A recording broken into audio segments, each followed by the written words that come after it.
ಧ್ರುವ ಅವನು ಶ್ರೇಷ್ಠ ಭಕ್ತರಲ್ಲಿ ಪರಿಗಣಿಸಲ್ಪಡ್ತಾನೆ.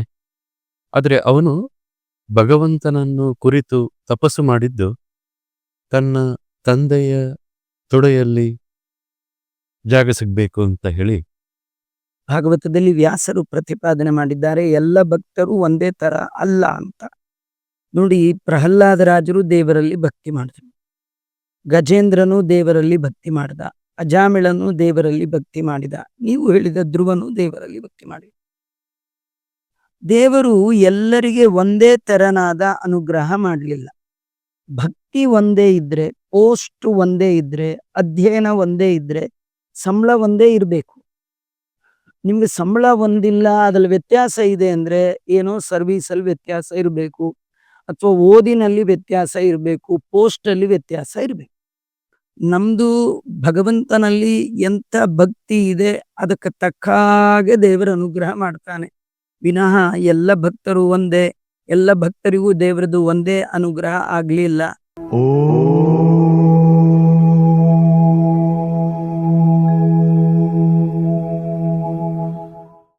ಆಚಾರ್ಯರೇ, ಈಗ ನಾವು ಗೋಪಿಕಾ ಸ್ತ್ರೀಯರ ಭಕ್ತಿಯ ಬಗ್ಗೆ ಚಿಂತನೆ ಮಾಡುವ ಪ್ರಯತ್ನ. ಸಾಧಾರಣವಾಗಿ ಸಾಮಾನ್ಯ ಮನುಷ್ಯರಲ್ಲಿ ತಪ್ಪು ಕಲ್ಪನೆ, ಗೋಪಿಕಾ ಸ್ತ್ರೀಯರಿಗೆ ಏನು ಭಕ್ತಿ ಇತ್ತು, ಯಾಕೆ ಕೃಷ್ಣ ಒಲಿದ, ಕೃಷ್ಣ ತನ್ನ ಪತಿಯಾಗಬೇಕಂತ ಅನೇಕ ಗೋಪಿಕಾ ಸ್ತ್ರೀಯರು ಪತಿತ್ವದ ಉಪಾಸನೆ ಮಾಡಿದರು ಭಗವಂತನಲ್ಲಿ, ಅದಕ್ಕೆ ವೃತವನ್ನು ಆಚರಿಸಿದರು. ಇದೆಲ್ಲ ಭಾಗವತದಲ್ಲಿ ಬರ್ತದೆ. ಇದು ಸ್ವಲ್ಪ ಯೋಚನೆ ಮಾಡುವಾಗ ಕನ್ಫ್ಯೂಷನ್ ಆಗ್ತದೆ.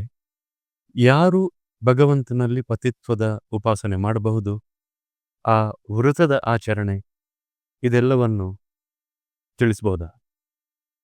ಒಳ್ಳೆ ಉತ್ತಮವಾದ ಪ್ರಶ್ನೆ. ಗೋಪಿಕಾ ಸ್ತ್ರೀಯರು ಭಗವಂತನನ್ನ ಪತಿಯಿಂದ ಉಪಾಸನೆ ಮಾಡ್ಲಿಕ್ಕಾಗಿಯೇ ಅವತಾರ ಮಾಡಿದವರು. ಅವರು ಮಾಡಿದ್ರು ಅಂತ ಎಲ್ಲ ಮಾಡ್ಲಿಕ್ಕೆ ಬರೋಲ್ಲ. ಯಾಕಂದ್ರೆ ಯಾರ್ಯಾರು ಯಾವ ಯಾವ ಭಾವದಿಂದ ಭಗವಂತನನ್ನ ಭಕ್ತಿ ಮಾಡಬೇಕು ಅನ್ನೋ ಕ್ರಮ ಇದೆ. ಲಕ್ಷ್ಮಿ ಭಗವಂತನನ್ನ ಯಾವಾಗಲೂ ಗಂಡ ಪತಿ ಅನ್ನುವ ಭಾವದಿಂದ ಸಾರ್ವಕಾಲಿಕವಾಗಿ ಅವಳು ಭಗವಂತನಲ್ಲಿ ಭಕ್ತಿಯನ್ನ ಮಾಡ್ತಾಳೆ. ಆ ಒಂದು ಯೋಗ್ಯತೆ ಲಕ್ಷ್ಮಿ ಬಿಟ್ಟು ಬೇರೆ ಯಾರಿಗೂ ಇಲ್ಲ. ಈ ಗೋಪಿಕಾ ಸ್ತ್ರೀಯರು ಮಾಡಿದ್ದಾರೆ ಅಂದ್ರೆ ಅದು ವರಬಲದಿಂದ ಮಾತ್ರ. ಅದರಲ್ಲೂ ನೀವೆಲ್ಲ ಕೇಳಿದ ಹಾಗೆ ನಂದಗೋಕುಲದ ಹೆಣ್ಣು ಮಕ್ಕಳು ಕೃಷ್ಣನನ್ನ ಪತಿಯಾಗಬೇಕು ಅಂತ ಹೇಳಿ ಮಾರ್ಗಶಿರ ಮಾಸ, ಹೇಮಂತ ಋತುವಿನ ಆ ಮಾರ್ಗಶಿರ ಮಾಸದಲ್ಲಿ ಕಾತ್ಯಾಯಿನಿ ವ್ರತ ಮಾಡಿದ್ರು ಅಂತ ಭಾಗವತದಲ್ಲಿ ಬಂದಿರತಕ್ಕಂಥದ್ದು. ಇಲ್ಲಿ ನಮಗೊಂದು ಆಶ್ಚರ್ಯ, ಕೃಷ್ಣ ಗಂಡ ಆಗಬೇಕು ಅನ್ನೋ ಬಯಕೆ ಇದ್ದವರು ಕೃಷ್ಣನ ಆರಾಧನೆ ಮಾಡಬೇಕೇ ವಿನಃ ಅವನ ಹೆಂಡತಿನ ಯಾಕೆ ಆರಾಧನೆ ಮಾಡಿದ್ರು? ಕಾತ್ಯಾಯನಾಯ ವಿದ್ಮಹೆ ಕನ್ಯಾಕುಮಾರಿ ಧೀಮಹಿ ತನ್ನೋ ದುರ್ಗಿ ಪ್ರಚೋದಯಾತ್. ದುರ್ಗಾ ಅಂದ್ರು ಒಂದೇ, ಮಹಾಲಕ್ಷ್ಮಿ ಅಂದ್ರು ಒಂದೇ, ಕಾತ್ಯಾಯಿನಿ ಅಂದ್ರು ಅವಳೆ, ಕನ್ಯಾಕುಮಾರಿ ಅವಳೇ ಎಲ್ಲ. ಇವರಿಗೆ ಬೇಕಾದ್ದು ಏನು ಫಲ ಅಂದ್ರೆ ಕೃಷ್ಣ ಪತಿ ಆಗಬೇಕು. ಯಾರು ಪತಿ ಆಗ್ಬೇಕೋ ಅವನನ್ನು ಕೇಳಬೇಕು, ಅವನು ಉಪಾಸನೆ ಮಾಡಬೇಕು. ಅದು ಬಿಟ್ಟು ಆ ಹೆಣ್ಣು ಮಕ್ಕಳು ಯಾಕೆ ಕಾತ್ಯಾಯಿನಿ ವ್ರತ ಮಾಡಿದ್ರು ಅಂತ ಹೇಳ್ತಾರೆ. ಅವ್ರಿಗೆ ಚೆನ್ನಾಗಿ ಗೊತ್ತು, ಕೃಷ್ಣನ್ನ ನಾ ಹೋಗಿ ನೀವು ನನ್ನ ಕೈ ಹಿಡಿ ನನ್ನ ಮದುವೆ ಆಗು ಅಂದ್ರೆ ಖಂಡಿತ ಅವ ಆಗೋಲ್ಲ. ಆದರೆ ಅವನು ಕೈ ಹಿಡಿಬೇಕಾದ್ರೆ ನಮ್ಮಲ್ಲಿ ಆ ಲಕ್ಷ್ಮಿಯ ಸನ್ನಿಧಾನ ಬೇಕು. ಆ ಲಕ್ಷ್ಮಿಯ ಸನ್ನಿಧಾನವನ್ನ ತಮ್ಮಲ್ಲಿ ಆ ಸಾನ್ನಿಧ್ಯವನ್ನ ತಂದುಕೊಳ್ಳುವ ಸಲುವಾಗಿ ಕಾತ್ಯಾಯಿನಿ ವ್ರತ ಮಾಡಿದ್ದಾರೆ. ಕಾತ್ಯಾಯಿನಿ ವ್ರತ ಮಾಡಿ ಕಾತ್ಯಾಯಿನಿಯಲ್ಲಿ ಪೊರ ಏನು ಬೇಡಿದ್ದಾರೆ? ನಂದಗೋಪ ಸುತಂ ದೇವಿ ಪತಿಂಕುರು. ನಂದಗೋಪನ ಮಗನಾಗಿರ್ತಕ್ಕಂತಹ ಕೃಷ್ಣನ ನಮಗೆ ಪತಿ ಆಗುವ ಹಾಗೆ ನಾ ಕೇಳಲ್ಲ, ನೀ ಮಾಡು ಅಂತ. ಯಾಕಂದ್ರೆ ಅದು ಆಚಾರ್ಯರು ತಿಳಿಸ್ತಾರೆ. ಭಗವಂತ ಕೃಷ್ಣಾವತಾರದಲ್ಲಿ 16,108 ಜನರನ್ನ ಮದುವೆ ಆದ ಅಂತ. ಕೇಳುವಾಗ ನಮಗೆ ಸ್ವಲ್ಪ ಗಲಿಬಿಲಿ ಆಗತ್ತೆ, ಕಸಿವಿಸಿ ಆಗತ್ತೆ.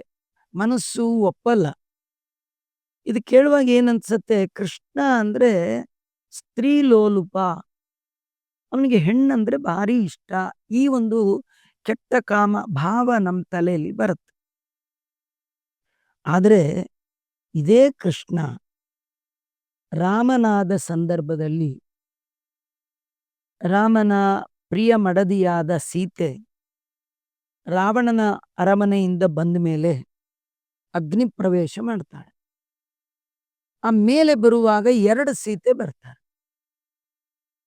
ಆಗ ರಾಮನ ನಿಯತ ಪತ್ನಿಯಾದ ಸೀತೆ ಇನ್ನೊಂದು ಸೀತೆಯನ್ನ ತೋರಿಸಿ ಹೇಳ್ತಾಳೆ, ರಾಮ, ಇವಳು ವೇದವತಿ ಅಂತ.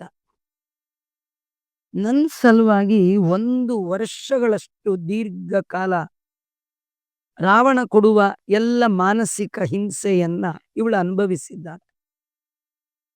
ಅದಕ್ಕೆ ನಂದೊಂದು ಪ್ರಾರ್ಥನೆ, ವಿವಾಹಂ ಅಂಗೀಕುರುಗೋ ವಿಧಿ ಪುರಸ್ಸರಂ. ನೀನು ಶಾಸ್ತ್ರೋಕ್ತ ಕ್ರಮದಲ್ಲಿ ಇವಳನ್ನ ಮದುವೆ ಆಗು ಅಂತ ಸ್ವತಃ ಹೆಂಡತಿ ಹೇಳ್ತಾಳೆ. ಸ್ವತಃ ಹೆಂಡತಿ ಇನ್ನೊಂದು ಹೆಣ್ಣನ್ನ ತೋರಿಸಿ ಗಂಡಂಗೆ ಮದುವೆ ಆಗು ಅನ್ನೋದಾದ್ರೆ ಹೇಗಿರ್ಬೇಡ ಪರಿಸ್ಥಿತಿ. ಇಂಥ ಸಂದರ್ಭದಲ್ಲಿ ರಾಮ ಹೇಳ್ತಾನೆ, ಅದು ಸಾಧ್ಯ ಇಲ್ಲ. ನಾನು ಈ ಒಂದು ಅವತಾರದಲ್ಲಿ ಏಕಪತ್ನಿ ವ್ರತಸ್ಥ. ಅಂದ್ರೆ ರಾಮಾವತಾರದಲ್ಲಿ ಇಲ್ಲದ ಭಾವ ಭಗವಂತನಿಗೆ ಕೃಷ್ಣಾವತಾರದಲ್ಲಿ ಬರ್ಲಿಕ್ಕೆ ಎಲ್ಲಿ ಸಾಧ್ಯ? ರಾಮಾವತಾರ ಅಂದ್ರೆ ತುಂಬಾ ಜನ ಇವತ್ತಿಗೂ ರಾಮ ಅಂದ್ರೆ ಮರ್ಯಾದ ಪುರುಷೋತ್ತಮ, ಕೃಷ್ಣ ಅಂದ್ರೆ ಕಳ್ಳ, ಕೃಷ್ಣ ಅಂದ್ರೆ ಜಾರ ಚೋರ ಅಂತ. ಆದ್ರೆ ಕೃಷ್ಣ ಯಾರ ಕೈ ಹಿಡಿಬೇಕಾದ್ರೂ, ಪಾಣಿಗ್ರಹಣ ಮಾಡ್ಬೇಕಾದ್ರೆ, ಯಾರ ಕೊರಳಿಗೆ ಮಾಂಗಲ್ಯ ಕಟ್ಟಬೇಕಾದ್ರೆ ಅಲ್ಲಿ ಲಕ್ಷ್ಮಿ ಇದ್ರೆ ಮಾತ್ರ ಕಟ್ತಾನೆ, ಇಲ್ಲದಿದ್ರೆ ಕಟ್ಟಲ್ಲ. ಹೀಗಾಗಿ ಅಂತಹ ಲಕ್ಷ್ಮಿಯ ದುರ್ಗೆಯ ಸನ್ನಿಧಾನವನ್ನ ತಮ್ಮಲ್ಲಿ ತಂದುಕೊಂಡು ನಾವೆಲ್ಲ ಭಗವಂತನ ಪತ್ನಿಯರಾಗಬೇಕು ಅನ್ನುವ ಭಾವದಿಂದ ವರ ಪಡೆದ ಅವರು ಕಾತ್ಯಾಯಿನಿ ವ್ರತ ಮಾಡಿ ಭಗವಂತನಿಗೆ ಪತ್ನಿಯರಾಗಿದ್ದಾರೆ. ಆದರೆ ಇದನ್ನು ಕೂಡ ಎಲ್ಲರೂ ಬಯಸುವ ಹಾಗಿಲ್ಲ. ನಮಗೆ ಬಯಕೆ ಬರೋದೇ ಇಲ್ಲ. ನಮ್ಗೆ ಏನ್ ಬಯಕೆ ಬಂದರೂ ಅದು ನಮ್ಮ ಯೋಗ್ಯತೆ ಡಿಪೆಂಡ್ಸ್ ಅಷ್ಟೆ. ನಮ್ಮ ಯೋಗ್ಯತೆಗೆ ಅನುಗುಣವಾಗಿ ಬಯಕೆ ಬರಬೇಕೇ ವಿನ ಯೋಗ್ಯತೆ ಮೀರಿದ ಬಯಕೆ ಬರಬಾರ್ದು.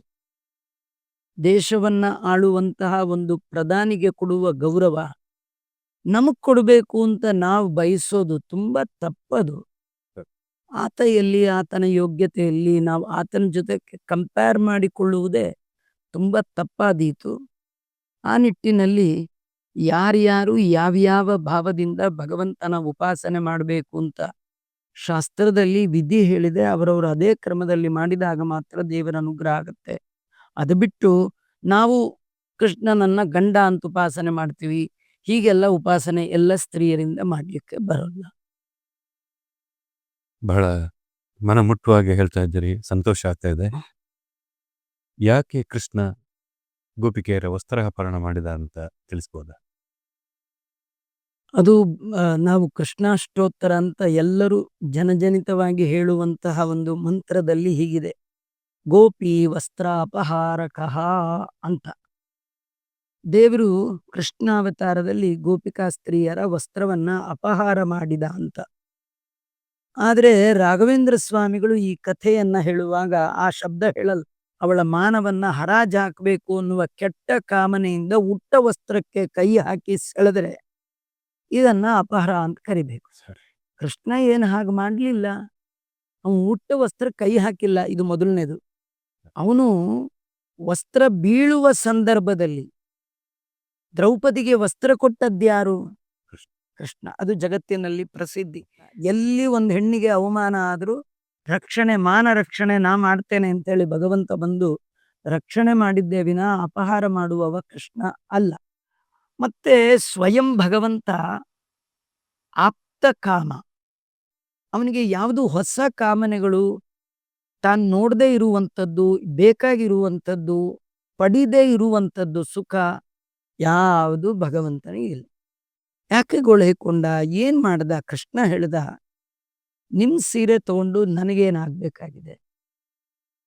ನಾನು ಯಾಕೆ ತಗೊಂಡೆ ಅಂದ್ರೆ, ನೀವೊಂದು ತಪ್ಪು ಮಾಡಿದ್ದೀರಿ. ನನ್ನನ್ನ ಒಲಿಸಿಕೊಳ್ಳುವ ಭರದಲ್ಲಿ ನದಿಯ ದೇವತೆಗೆ ನೀವು ಅವಮಾನ ಮಾಡಿದ್ದೀರಿ. ಇನ್ನೊಂದು ಅಪಹಾರ ಮಾಡೋನು ಅವನೇ, ಕೊಡೋನು ಅವನೇ. ಜೀವರಿಗೆ ದೇಹ ಅನ್ನುವ ವಸ್ತ್ರವನ್ನು ಕೊಡುವವನು ಅವನೇ. ಜೀವರಿಗೆ ವಸ್ತ್ರ ಇರಲಿಲ್ಲ, ಎಲ್ಲೋ ಇದ್ರು. ಅವ್ರನ್ನ ಕರ್ಕೊಂಡು ಬಂದು ಅವ್ರಿಗೊಂದು ಶರೀರ ಅಂತ ಕೊಟ್ಟು, ಶರೀರದ ಒಳಗೆ ಇಂದ್ರಿಯ ಅಂತಿಟ್ಟು, ಆ ಇಂದ್ರಿಯಗಳಿಂದ ತನ್ನ ಸಾಧನೆಯನ್ನು ಮಾಡಿಸಿಕೊಂಡು ಭಗವಂತ ಅವರಿಗೆ ಅನುಗ್ರಹ ಮಾಡ್ತಾನೆ.